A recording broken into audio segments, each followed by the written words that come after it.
High friends, welcome to my channel. आपण आज बनवूया चटपटीत अशी पाणीपुरी। त्यासाठी मी इथं 1 वाटी गव्हाचं पीठ घेतलं आहे। हे जे गव्हाचं पीठ आहे ते जाडसर असं दळलेलं आहे। आपण बट्टीला दळतो तशा प्रकारे थोडं जाडसर दळून घ्यायचं।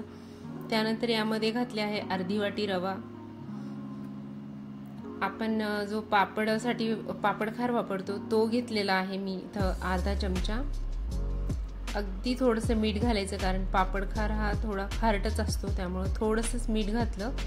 व्यवस्थित एकजीव करून घ्यायचे सर्व। पापडखारमुळे या ज्या पुऱ्या आहेत त्या खूप छान खुसखुशीत होतात आणि मस्त अशी टेस्टी पाणीपुरी आपण घरीच तयार करू शकतो। पावसाळा सुरू झालेला आहे, मुलांना पाणीपुरी आवडते आणि सर्वांनाच आवडते खरं म्हणजे, पण बाहेरचं खायला आपल्याला नको वाटतं, त्यावेळेस अशी पाणीपुरी घरीच तयार करायची।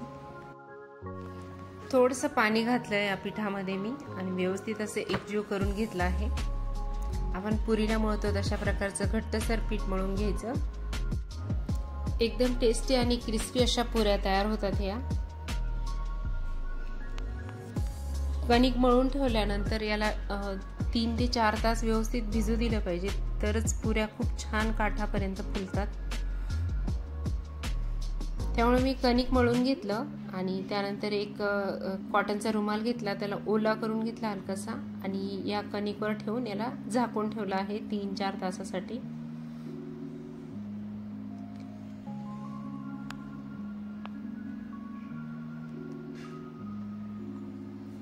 कणिक भिजून झाली होती आपली। त्यानंतर मी पोळपाटाला हलकसं तेल लावून घेतलं आणि लाटण्याला पण थोडंसं तेल लावून घेतलं आहे।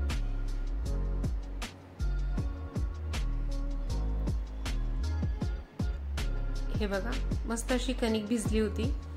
त्यानंतर मी काढून घेतली पोळपाटावर, हलकासा तेलाचा हात लावून एकसारखी करून घेतली। राहिलेली कणिक परत मी भांड्यामध्ये झाकून ठेवली आहे रुमाल टाकून। व्यवस्थित रुमालात झाकून ठेवायची म्हणजे ड्राय होणार नाही।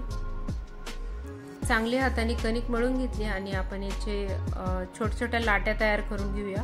तुम्हाला पाहिजे तुम्ही एकच मोठी पोळी लाटून त्याचे पण पुऱ्या तयार करू शकता कट करून।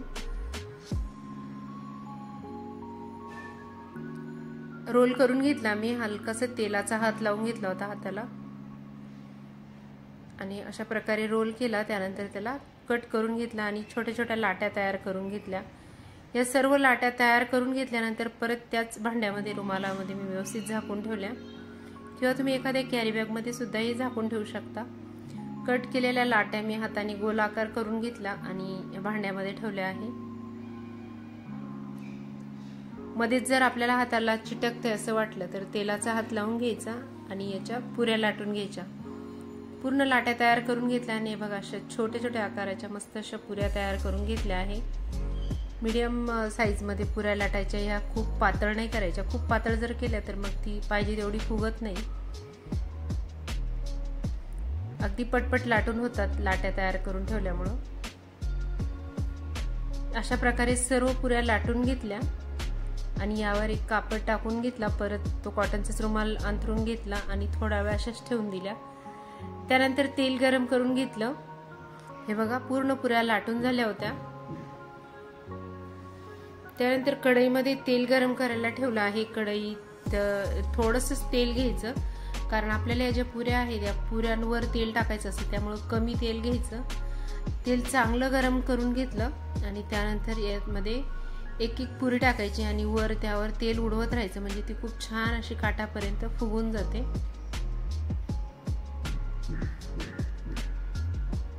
मस्त अशी काठोकाठी पुरी फुगून झाली होती। त्यानंतर याला पूर्ण फुगून झाल्यानंतर याला उलट करून घ्यायची आणि हलकासा गोल्डन कलर आला की काढून घ्यायची।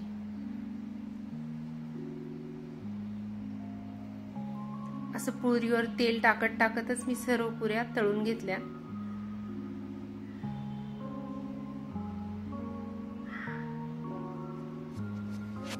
किंवा आपण एक जे चमचा असतो भाजी वाढायचा त्याने सुद्धा यावर जर तेल टाकलं ते पटकन फुगून वर येते ही पुरी आणि छान होते तयार।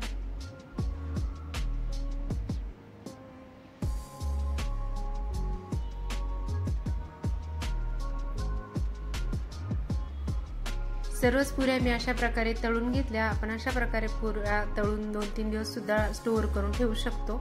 चांगल्या राहतात अगदी. हवाबंद डब्यामध्ये ठेवायच्या किंवा प्लॅस्टिकच्या कॅरी बॅगमध्ये रॅप करून ठेवायच्या.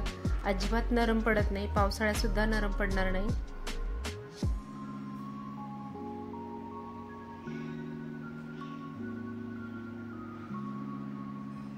मस्त अशा पुऱ्या तयार करून घेतल्या आहे. त्यानंतर आपण आता पुढच्या प्रोसिजरकडे वळूया. मी तर बटाटे लावले होते कुकरमध्ये. 3 बटाटे शिजवून घेतले, 2 शिट्ट्या केल्या आणि चांगले मऊसूत असे बटाटे शिजवून घेतले आहे. शिजवून घेतलेले बटाटे एका ताटामध्ये काढून घेतले, त्याची साल काढून घेते.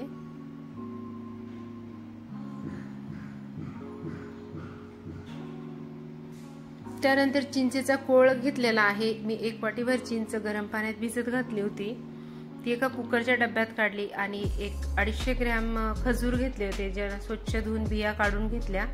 आणि खजूर आणि चिंचेचा कोळ हा मिक्सर आपल्या कुकरच्या भांड्यामध्ये टाकून याला व्यवस्थित 3 शिट्ट्या करून शिजवून घ्यायचं. थोडंसं पाणी घातलं यामध्ये, जवळपास अर्धा ग्लास. आणि कुकरमध्ये मी 1 ग्लास पाणी टाकलं, त्यावर जाळी ठेवली आणि वरून हा कुकरचा डब्बा ठेवून 3 शिट्ट्या घेऊन ही खजूर आणि चिंच व्यवस्थित शिजवून घेतली. आपण याची चिंच गुळाची चटणी करून घेऊया किंवा चिंच गुळाचं पाणी म्हणू शकतो आपण, ते तयार करून घेऊया. बटाटे पण सोलून झाले होते. सोललेल्या बटाट्यामध्ये चाट मसाला घातला आहे, थोडासा पाणीपुरीचा मसाला असतो तो घालायचा, काळं मीठ घालायचं आणि आपलं घरगुती जे मीठ असतं ते सुद्धा घालायचं. मस्त असे चटपटीत हा बटाटा तयार होतो.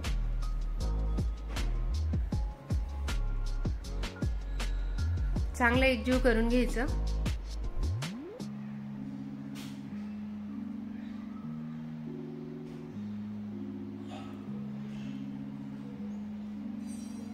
बटाटा मिक्स करून घेतला व्यवस्थित आणि साईडला ठेवून दिला. त्यानंतर आपण आता जे हिरवं पाणी असतं किंवा पाणीपुरीचं जे पाणी असतं पुदिन्याचं ते तयार करून घेऊया. त्यासाठी मी 1 वाटी कोथिंबीर घेतली, अर्धी वाटी पुदिना घेतला आहे, थोडासा बर्फ घेतला आहे, अद्रक, 5-6 हिरव्या मिरच्या आणि अर्धा लिंबू घेतला आहे. आपण हे सर्व मिक्सरच्या भांड्यामध्ये फिरवून घेऊया. मी आधी मिरच्या घातल्या, त्यानंतर पुदिना घातला आहे, कोथिंबीर घातली आहे. कोथिंबीर थोडी काडी सहितच घालायची, म्हणजे कोथिंबीरीचा स्वाद खूप छान येतो काड्या वापरल्यामुळे. 1 वाटीभर 1 इंचभर अद्रक घेतली होती आणि अर्धा लिंबूचा रस पिळून घेतला आहे, बिया काढून घ्यायच्या. आणि यामध्येच 3-4 बर्फाचे तुकडे घालायचे, म्हणजे आपण ही जी पुदिन्याची चटणी करून घेतोय याला खूप छान असा हिरवा कलर राहतो, टिकून राहतो. यामध्ये मी थोडासा चाट मसाला घातला आहे, थोडासा पाणीपुरीचा जो मसाला असतो तो घातला, काळं मीठ घातलं आणि आपलं जे घरगुती मीठ असतं ते सुद्धा घातलं.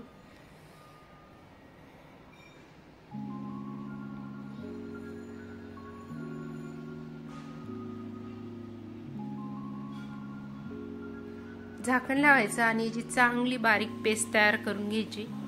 हे बघा, पेस्ट अगदी बारीक तयार करून घेतली मी, म्हणजे आपल्याला याला गाळायचं काम पडणार नाही. आणि तुम्ही कलर बघू शकता, खूप छान कलर आहे हा, हिरवागार राहिला आहे, ते फक्त त्या बर्फाच्या तुकड्यामुळे. त्यानंतर मी फ्रीजरमध्ये एका डब्यामध्ये पाणी ठेवलं होतं, कारण आपण हे जे पुदिन्याचं पाणी तयार करतो याला फक्त फ्रीजमधलंच पाणी वापरायचं.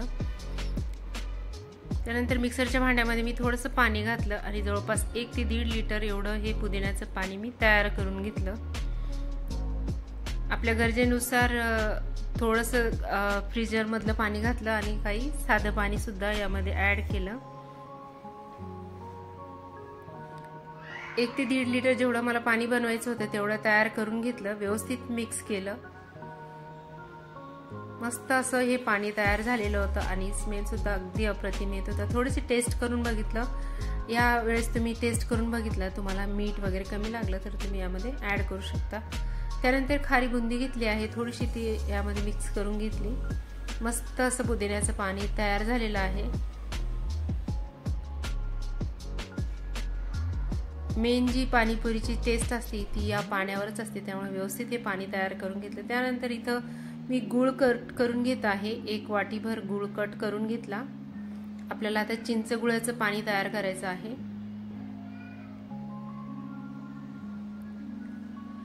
आपली चिंच आणि खजूर व्यवस्थित शिजून झाले होते, त्याला मी एका कढईवर गाळणी ठेवली, पुरण गाळायची गाळणी, आणि तयार शिजून घेतलेले जे खजूर आणि चिंच होती त्याचा गर या गाळणीवर घालायचा आणि चमच्याने प्रेस करत करत काढून घ्यायचा हा गर बाहेर.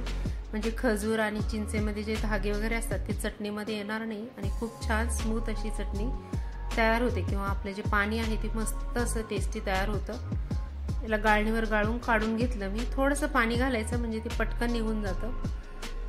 त्यानंतर तयार केलेला चिंचेचा कोळ आणि खजुराचा कोळ मी कढईमध्ये घालून गॅसवर ठेवला आणि त्यामध्ये आपण कट करून घेतलेला गुळ घातला आहे. हे जे चिंच गुळाचं पाणी आहे चांगलं गुळ असतं त्यामुळे 1 ते 1.5 वाटी यामध्ये गुळ ऍड करू शकतो आपण. शिवाय आपण जर जास्तीचं बनवलं तर हे स्टोरेजला सुद्धा राहू शकतं. जवळपास 1 ते 1.5 महिना आपण फ्रीजरमध्ये ठेवू शकतो आणि फ्रीजमध्ये सुद्धा 8 ते 10 दिवस अशा प्रकारे तयार केलेली चिंच गुळाची चटणी आरामात टिकते. चांगलं मिक्स करून घेतलं. हलकीशी उकळी आली होती या पाण्याला. त्यानंतर मी यामध्ये थोडंसं तिखट घातलं आहे. हे जे तिखट आहे हे काश्मीरी लाल मिरचीचं आहे. याने फक्त या चटणीला कलर येणार आहे, तिखटपणा नाही जाणवणार. 1 चमचा तिखट घालून घेतलं. त्यानंतर काळं मीठ घातलं आहे आणि आपलं साधं मीठ सुद्धा घालायचं. यामध्ये थोडासा चाट मसाला घालायचा. खूप छान टेस्टी तयार होते अशा प्रकारे पाणी घरीच बनवलं तर.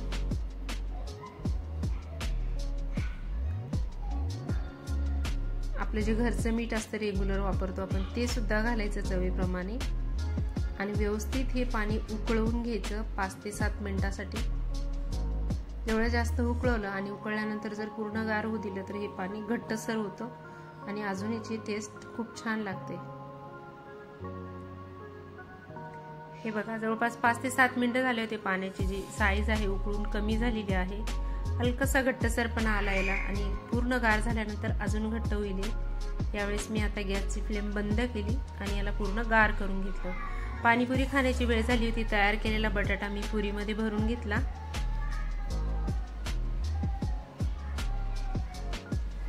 कांदा पण भरून घ्यायचा. व्यवस्थित बारीक कट करून घेतलेला कांदा घेतलेला होता.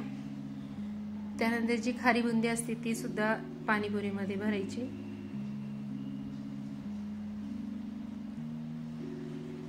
आपण आधी शेवपुरी तयार करूया. त्यासाठी मी इथं यामध्ये शेव सुद्धा घालून घेतले आणि शेव आपलं जे दही आहे ते मिक्स करून घेतलं होतं. हलकसं फेटून घेतलेलं दही ज्यामध्ये थोडंसं मीठ आणि थोडीशी साखर घातली होती. आंबट गोड चवीचं असं दही यामध्ये ऍड केलं. मस्त अशी दहीपुरी तयार करून घेतली. पूर्ण पुऱ्यांमध्ये दही घालून घेतलं आणि त्यावर वरून परत थोडेसे शेव भुरभरून घेतले, बारीक शेव, आणि थोडासा चाट मसाला टाकायचा.